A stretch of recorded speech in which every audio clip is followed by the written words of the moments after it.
guys, is one of the original Portlights from the 1989 Pursuit 2650, which is the Taco Marine Project boat.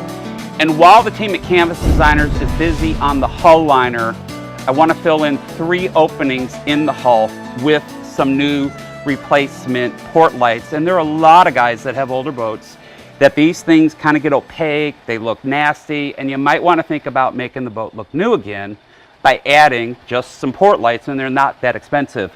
Who we have on the program is Michael Blumker, and Michael is with a company called High Tide Manufacturing Group, and one of their brands is the Jim Black line. And we have several choices, everything that you make right here.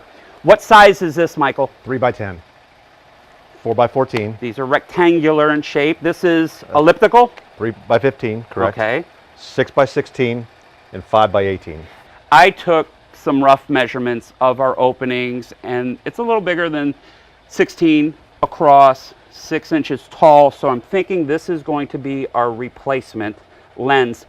Could you go through the process of how somebody, if they wanted to make their boat look new again, how they could replace a Portlight? The first thing we'll do is we'll take this trim ring and feed it in from the outside, bend these tabs in, feed it from the outside. We'll actually caulk this with marine grade silicone all the way around. We'll come back to the inside of the boat where there's a wooden trim ring, and we'll actually bend these tabs to the proper location and then screw them into the wooden trim ring. Okay, and that's with a panhead screw, guys. Correct.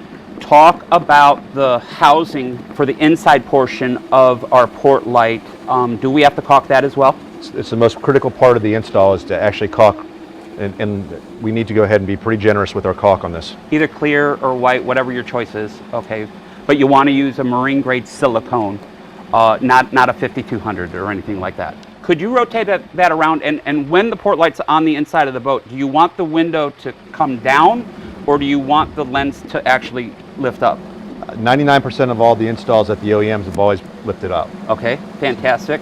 So we want to make sure that we caulk it, and again, we're going to be using some self-tapping screws. How's the lens different from back in the day? Pursuit used an acrylic lens here that can kind of turn color. If you ever use ammonia on this, it'll turn opaque.